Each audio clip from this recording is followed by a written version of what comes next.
Welcome to Gaia's Love, a podcast to guide you home into your human journey here on Earth. My name is Vivienne Gerard, and it is my delight to co-create with Gaia and share our messages from Source in this now moment. Here we go.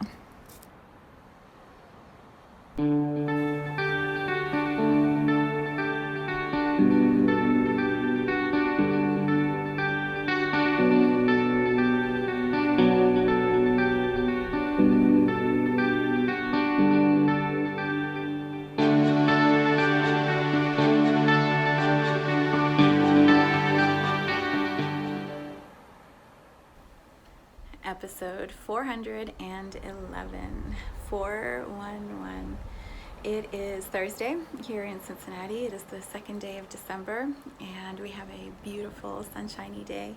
I have moved locations, so if you are watching this video and not listening to me on audio, you will notice that I am in a new surroundings. I can't quite call it my podcast room yet, but it is on its way to becoming that. I have been watching this beautiful woman named Blue of Earth. I don't know if you already follow her, but if you don't, you should. And she just had her podcast space renovated by her partner. It is so beautiful and so inspiring. And so I sat around my office in different areas last week and looked at how could I shift things and what would it feel like if I was in this area or another. And so I've decided to make my meditation room, which is where I'm sitting right now, into a podcast space. And this is phase one. Phase one is we have new beautiful curtains, so the light is a little higher quality. I have switched to my camera on my iPhone, which is funny because I used to record the podcast on my iPhone with my voice memos, and then I switched to my laptop and the quality has just gone downhill ever since. So I am back to my phone and researching what kinds of products would allow me to have a higher quality video image and a higher quality sound. What softwares do I need to switch to? So there's this big refocus that I'm putting into how do I elevate the quality so that the vibration as it comes through to you is as pure and like as good as I feel that it can translate directly through to you. And so everything is getting a remodel. So this space that I'm in, I have my Buddha painting above me. I'm sitting on the floor in my meditation area, and you would laugh. I have the video camera on my phone, propped on a book with this beautiful sort of dragon incense burner behind. So that's what's at my back as I record this. And all my crystals are in front of the phone, and it's just fun. It's really fun. So that is the setup for today. And we'll just evolve together over the next few weeks. I'll be doing a podcast this week, next week the following one, and then I'm taking a couple weeks off, 2 or 3 weeks off as we wrap up this year and step into the new one. There's also some sort of releasing schedule that SoundCloud has announced, and that's who I submit my RSS feed through for the podcast. And so I'm not sure if that means as I post it up to SoundCloud, it's immediately going to be sent out, or it's going to be a little bit of a delay for a few days. So we're going to roll with it together. And if you can't find my podcast this week, next week, or the one after, you can always go to YouTube and look there, because that one will be immediately uploaded. Okay, so let's talk about a reality check. When I was muscle testing the titles for today, at first it was co-creating reality, and then it was owning your reality, and then right as I was wrapping up my meditation, I was checking with my guides again. I'm like, reality what? And they're like, reality check. And I was like, okay, reality check it is. And then I realized it's episode 411, which 411, I don't know if you are old enough to remember this, but that used to be the number we would call for information. There was 911 for emergency and 411 for information. So I decided to look up 411 and just see what does Google have to say about it. So Google says, I have my note here, It used to be called directory assistance, and 411 is now an informal noun in North America that is meant to represent the relevant information or the truth. And so the way you would use it is to say, I'm going to give you the 411 straight up. I love that. So here's the 411 from Viv about reality as I see it. And if you've been listening to this podcast for a while, you've probably heard much of this before, but there's always a way that the energy is adjusting and flowing differently, and you're different in this moment than you were the last time you may have heard this nugget. I'm different in this moment than I was the last time I said it. And so there will always be some new nuance or awareness that we both receive when we look at the same energy in a different way, in a different time. Okay, so reality check. Where do I begin? I think I'll begin with astrology. So we are headed into a new moon this weekend, a new moon total solar eclipse tomorrow evening, I believe, and it's in Sagittarius. And if you do any Google research, you will see that they're talking about, man, I'm going to forget it now, the Gemini axis. You'll have to look it up. Forever Conscious is, I should have printed out the article. Forever Conscious is where I was reading the information last night for our quietly listening session. So it talked about this axis that we have been on for these eclipses that we've been moving through started in May of 2020. Think back to what was happening in your world, in all of our worlds, in May of 2020. So everything I was reading, it describes how we started on this trajectory, this path at that time, and then the eclipses and astrology have just been moving us through awareness after awareness, all these cycles, to arrive at this new moon where we complete that cycle. We complete those eclipses. And so all that we have been becoming aware of is now ready to be put out on the table. Maybe that's the best way to say it. All of it can be put on the table and you can assess. Reality check. You can assess what has been going on in the collective world, co-creation, since May of 2020, and what has been going on in your journey since May of 2020. And that could be something you explore for days, for weeks. You could be doing that through the end of this year. And so it's not that I'm coming to you with the answers, like here's what's been happening from May of 2020. That's not it. What I am coming to you with is like my own intuitive awareness of what's it been meaning to me. Like what have I been working through? What has this eclipse axis been teaching me? And then as I share that, you'll see what it brings up in you, and maybe there are matches, maybe there aren't. I'm sure there will be. So here's what she was saying in Forever Conscious.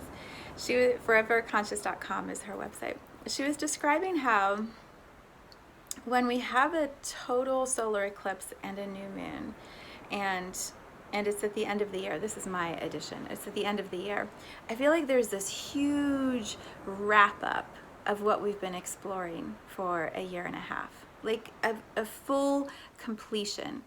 And when we have that kind of a shift or a transition in our awareness, so we've been looking at something, analyzing it, understanding it, and then we reach this deadline, we reach this sort of moment in time that's marked through astrology that says, are you done yet? Did you get it? Did you learn the lesson? Because there's going to be another axis that's going to begin with a whole nother round of lessons. And before we step into that, should we complete what we have been in? Yeah, yes we should. And that aligned with the year wrapping up and the new year starting. I feel like we have this beautiful sort of spacious cocoon to really feel into, to feel into so much, and then to get very clear on what our intentions are going to be for the next year, for this new cycle that's starting. I have been doing this process probably for the past 3 or 4 years, maybe 4, where I host a guided meditation at the end of the 1 year to wrap up the year as a guided process. And then the first few days of the new year, somewhere in there, I'll have a new meditation in a group where we look at and send our energy ahead of us to decide, to determine like what is that next year going to look like. And so the titles have changed each year as I've done that, greetings and all these different names I've used. And for this one, what I keep getting is departure. We're doing a 2021 departure, like an airplane, when you're departing and arriving. And then we're going to have a 2022 arrival.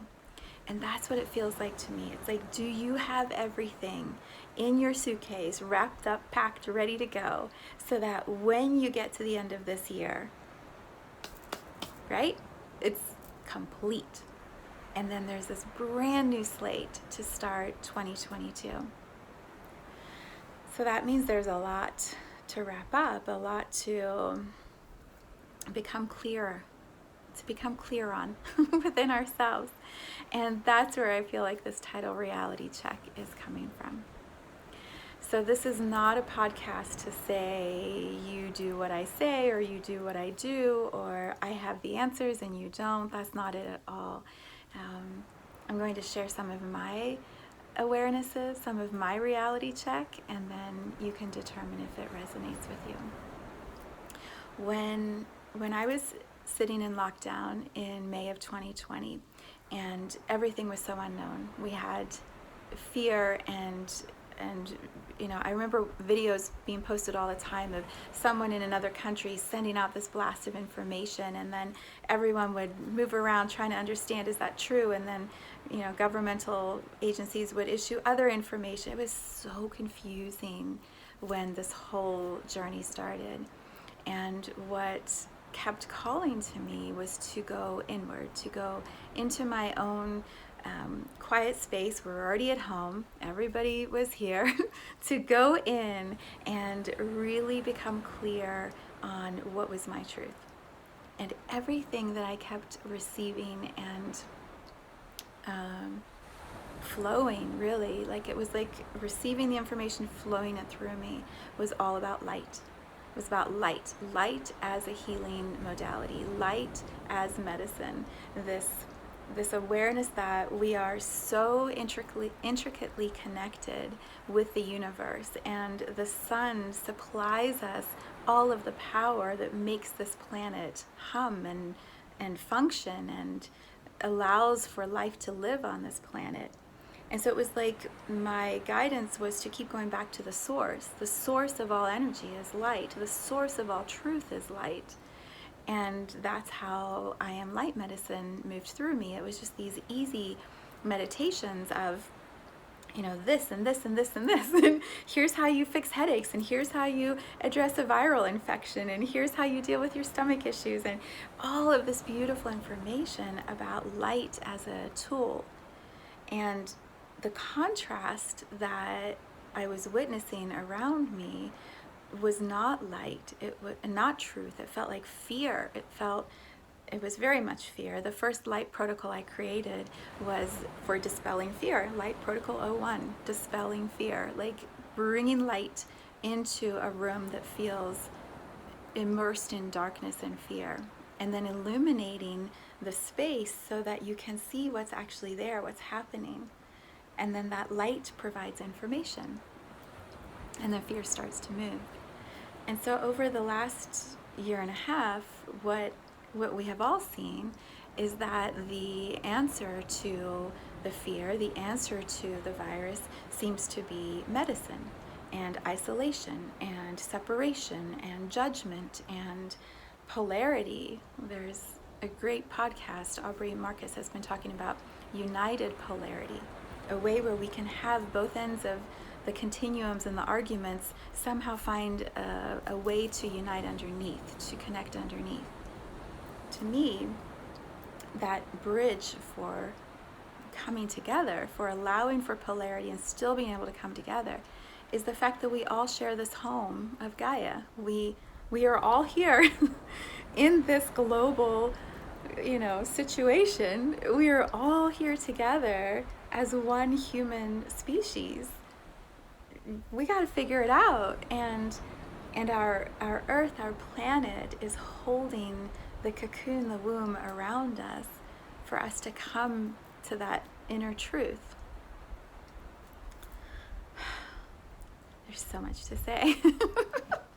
Directory assistance, relevant information and truth. There's a lot. There's a lot. So, what has happened over the last few weeks?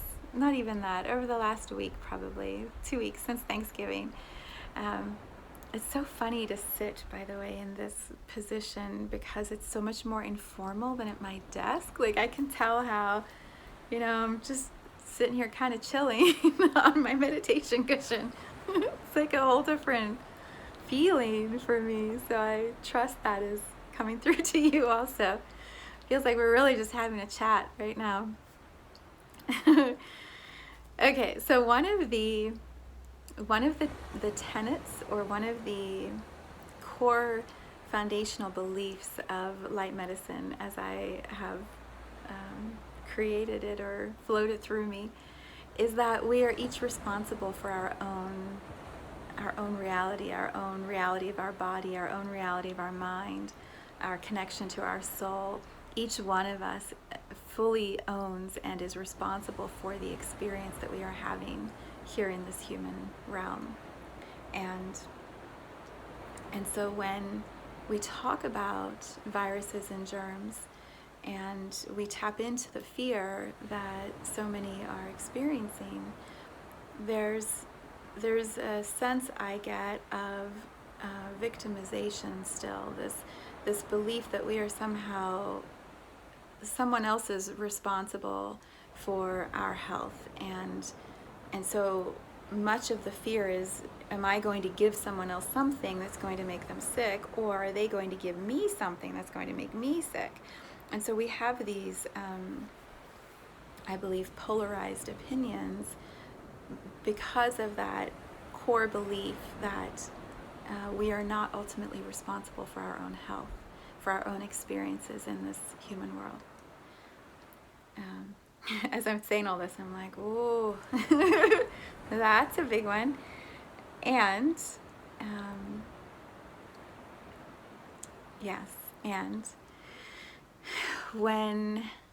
so here's how it played out for me. I'll describe it this way.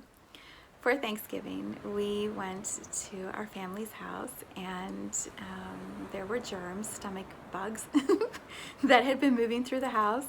And we still were like so happy to be there and hang out and be together for the holiday. And they had germs a few days before, but it had been a few days before that they'd been exposed to the stomach bug. And so there was kind of this delay time. So that was Thursday. Friday we were home, more family over, lots of people around. Saturday we had more people over and just, lots of activity. And then my husband and I went out to dinner, and I started to not feel so good. But I thought, well, maybe it's the dinner, maybe it's the food I've just eaten. I had a few more drinks this weekend than I normally do. I'm like, maybe it's just that. And then we got home and I'm like, uh-oh, this is not how I normally feel. And I am overall a very healthy person. I understand how emotion and energy moves through the physical body. And so how when I'm in alignment with my soul and my mind and my body's healthy and strong and vibrant. And illness isn't something I experience because I'm in such flow and alignment, the basic core of light medicine. So I got really sick. I had diarrhea, vomiting. It was awful. I don't remember the last time I vomited. And there's this simultaneous experience of being sick and being conscious to the fact that I am creating the sickness, and what does that mean? And so I know these symptoms. I understand that the stomach is about digesting new ideas. I understand that vomiting is like violent rejection of the new. I know what all these things are. And so I'm having the experience of being sick, and trying to, with my mind, rationalize or get to the origin of why. What am I afraid of? What's coming? What's happening? What does all of this mean? As my body is like rejecting all liquid and food. So I find that the solution when we are in moments like that is to just shut down all stimuli and lay still and allow everything to come back into balance.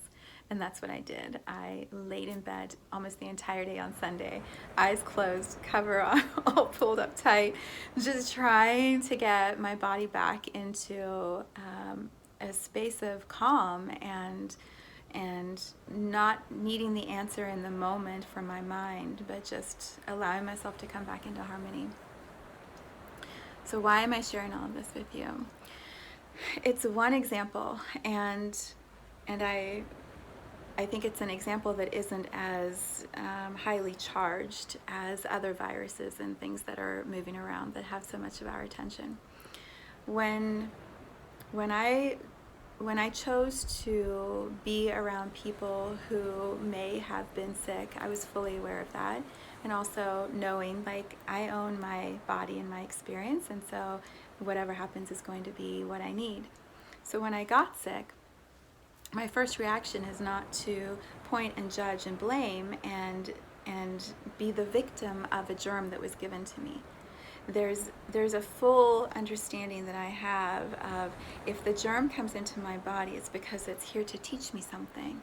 There's some next releasing or opening or teaching that illness is going to show me, and my body either needs to stop and rest completely so that my mind and my soul can come back into alignment, or there's something else happening, right? There's some emotion that I'm not aware of that's coming to the surface to be looked at.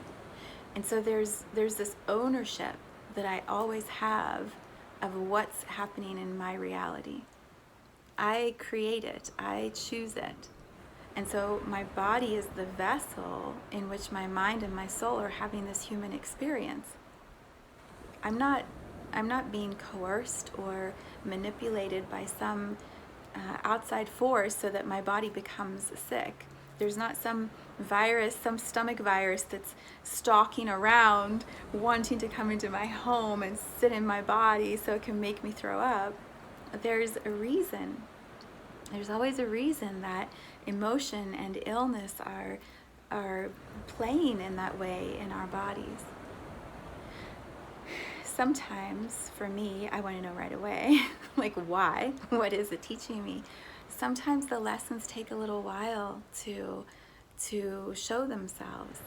And I feel like that's the gift and the beauty of this new moon, this time right now, of the axis, the Gemini axis completing, so that we can look back and go, okay, May of 2020, what was happening then? What was going on in my reality? And now, a year and a half later, what is going on in my reality? I've created it. I've co-created it with all of the others in my community, in my world, in my country. I am in this co-creative dance. What's my ownership? What's my part?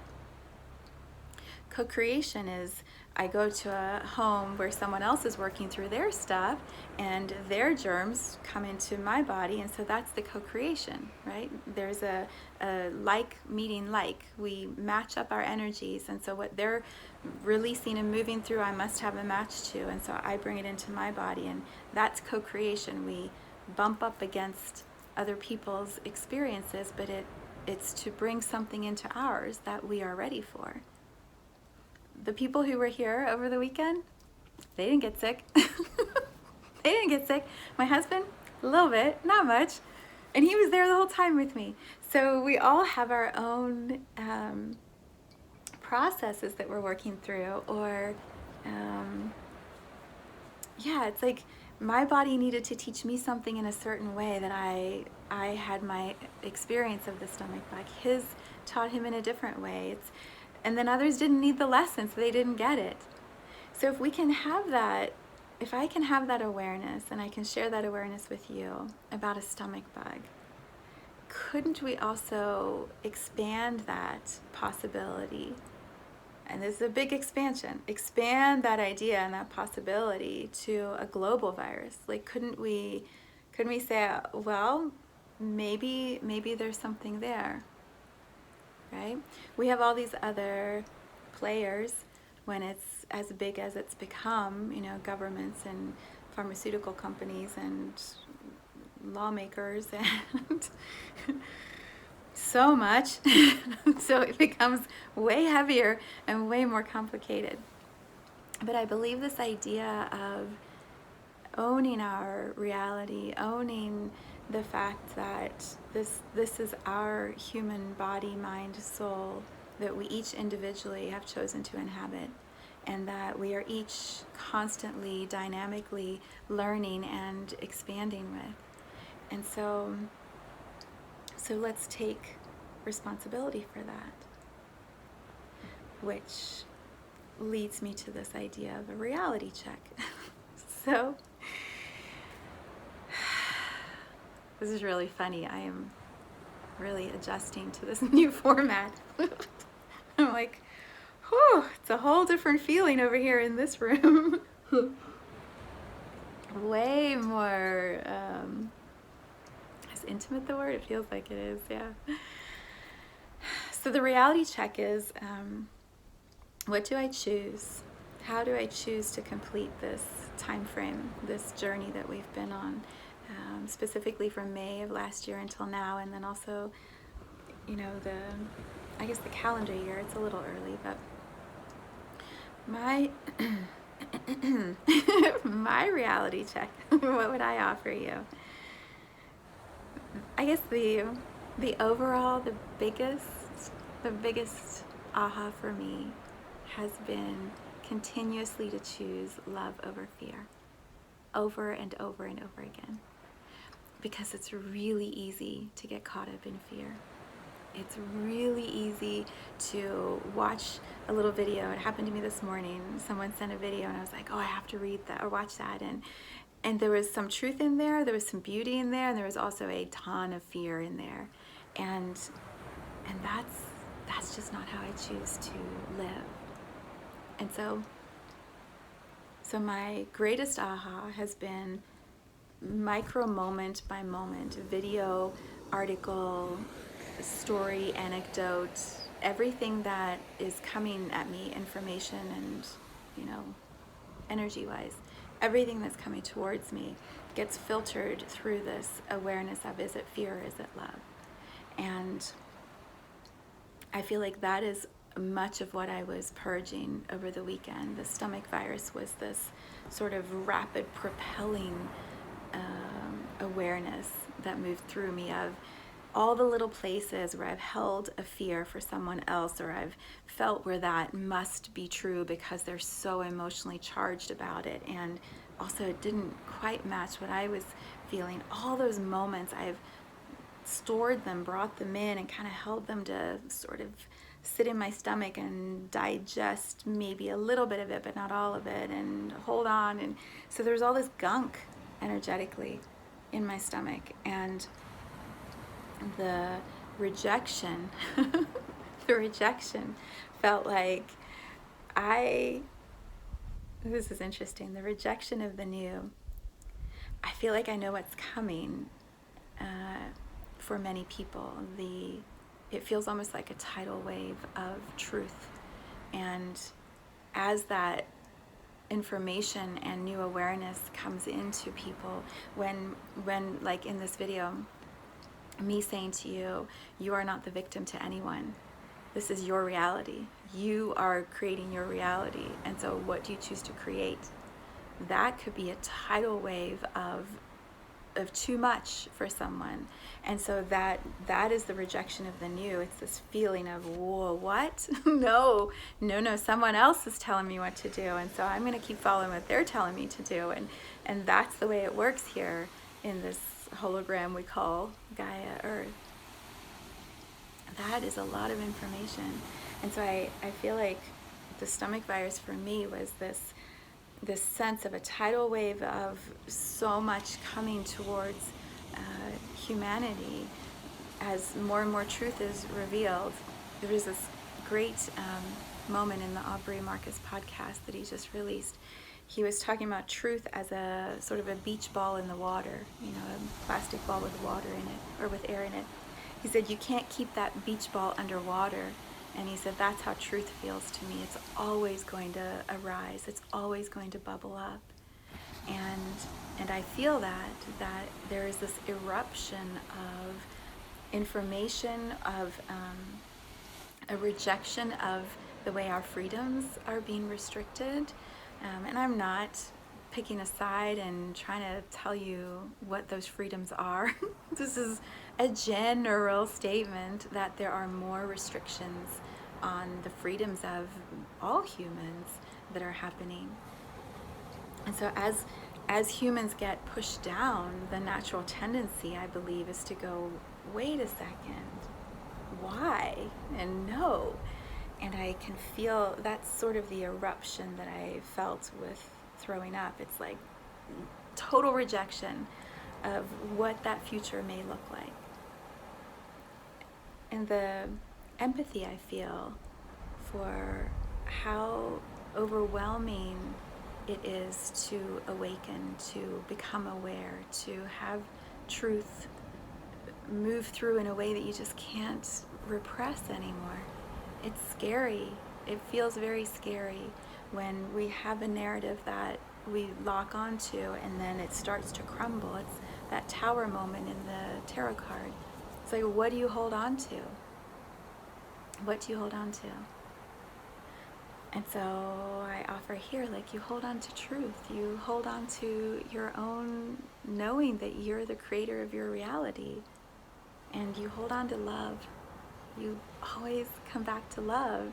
Love is this universal harmonizer.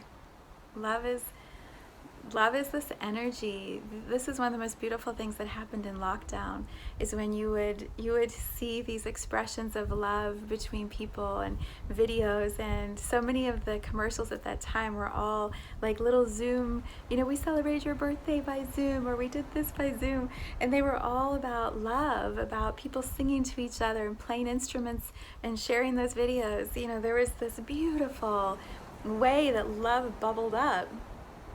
Even in the midst of all that fear and unknown, love bubbled up and we were all connecting. That is the soothing when it feels like everything is crumbling and falling apart. So I don't know what is going to happen. I would love to predict, but it's a co-creation of billions of humans. And so I don't think anybody is able to predict. I think we're all guessing. We're all, so many of the videos are like, this is what's going to happen, and here's how you need to prepare and protect. I'm like, we don't know. No one knows. And so really the most empowered place to be is in your own reality check, in your own knowing of how you want to live this life. And that brings me back to love over fear. Always.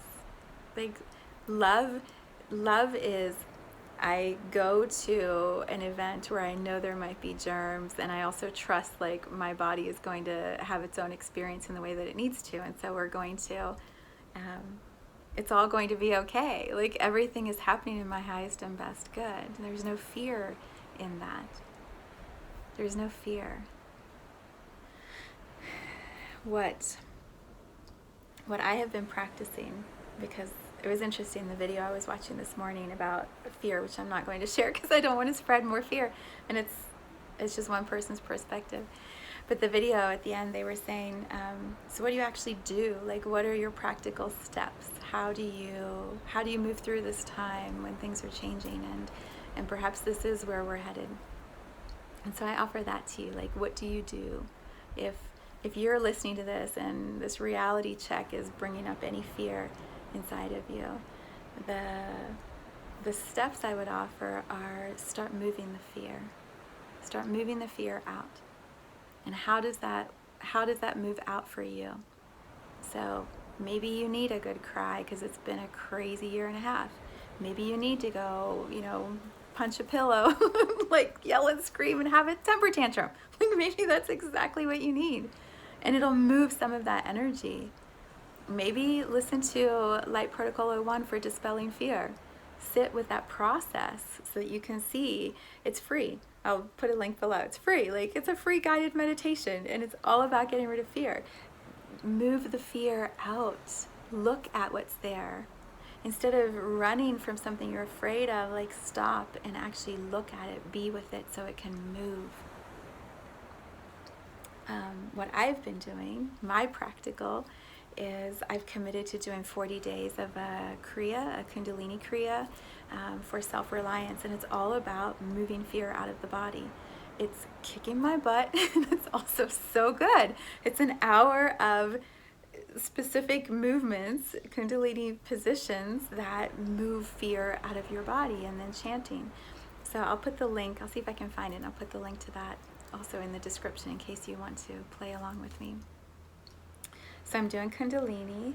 I'm doing my meditation every day. I am committed to bringing in more joy. So this, like the shift here to this space, and then bringing in more beauty. So those are some ways. There's something else I was just telling somebody and I can't remember now. If I think of it, I'll share it. So what can you do? One, like be with the fear and then move the fear. And then two, start choosing love, start creating love, start being around more love, start calling in more love, start expressing more love. Maybe the way to shift fear out and allow more love in is for you to actually open your heart and start sharing love with those around you. How many times do you say I love you in a day? Start with yourself. Like look yourself in the mirror and be like, I love you. You're cool. You're amazing. You're whatever. And then say it to someone else. Say it to someone that you maybe wouldn't normally say it to. You can say it with qualifications like, I love you, but just as a friend. I love you only because I'm practicing saying I love you. I think I did a podcast called Saying I Love You. You can go back and listen to that if you need inspiration. But you can feel it. You can feel it in your heart. Like just saying the words and allowing that energy to move shifts your focus. Now you're focusing on love. You're not talking about fear, focusing on fear, expanding fear, making more fear. It's like, zoop, love. Love, right? Self-love, love for others. I would suggest doing some research on this completion. Like look at the Forever Conscious article and look at what's been happening in your journey for the past year and a half, and be open. Fear is constrictive, and it shrinks our reality. It shrinks our possibilities. It tells us not to whatever. When you allow new perspectives, when you open up new possibilities, when you listen to new people, when you bring in new music, when you move your body in new ways, you're expanding, you're opening. And when you open like that, look what happens to your heart, right? Your heart chakra goes shoo. This is fun because I have the wall behind me instead of all the books. So I feel like my movements in the video are a little more accentuated. So yeah, open your heart chakra. Allow yourself to start experiencing energy in more playful ways. Smile more. Smile. You'll be amazed. You'll be amazed what it does to your heart when you start smiling. Watch funny videos instead of fear-based videos. Find ways to laugh, you know? These are all things you all know. I feel like I'm telling you what you already know to do, and yet when we're in fear, when we're constrictive, when everything feels like it's locking in on us, we sometimes forget the basics. We forget what we already know. We've shrunk everything and limited it, so now we don't remember what we used to be aware of. So here I am offering this reality check, 411. Let's get back to truth. What is truth for you? Truth for me is love. Love, love, love. Love the space that we're in, this beautiful home of Gaia. That's the whole point of the podcast, right? To remind us that this is an incredible place to be, with incredible possibilities and co-creations. So if we can move the fear out, move it out, and then open up and expand more love, anything is possible. So this is fun because my legs are stretched out and my feet are like tapping. Oh, that's the other thing I'm doing, EFT tapping. My friend Andrea, if you're not following Andrea Henkels on Instagram, you should totally be doing that. She does these little short tapping 1-minute things, and you just EFT, right? You know EFT, it's where you like tap on certain points on your body. Anyway, and then you say affirmations. Super good way to move fear out. You can just tap the fear, hit the energy meridians in your body, and the fear moves, and then you can start expanding more love. So yeah, I'm tapping, I'm laughing, I'm doing Kundalini Kriyas, I'm taking some time off in a few weeks, I'm bringing more beauty in. All kinds of good stuff is happening here. Okay, that feels like plenty for today. I would love to hear your comments. One of the other ways that I find to be so powerful when we are moving fear out and expanding love in this idea that I'm sharing with you is to share the voices that resonate. There are so many voices in the world loudly spreading fear and creating more fear and then locking everyone into those words of fear. So start spreading more voices of love. When you listen to a podcast or you listen to music that you know is expanding your heart chakra, share it. Share that with other people. So I talk about the podcast here, Blue and Andrea Henkels and Aubrey Marcus. You know, the voice, East Farce was my top artist on the Spotify Wrapped. There are all these beautiful humans that are doing incredible work. Those are just a couple. I know there's tons more. But I'm one of those that you could share. So if you feel something in your heart as you're listening, share it. Offer it to people who don't know this voice or this narrative, and spread those messages instead of the ones that are fear-based. So there you go. All right. Have a beautiful weekend. I will see you next week.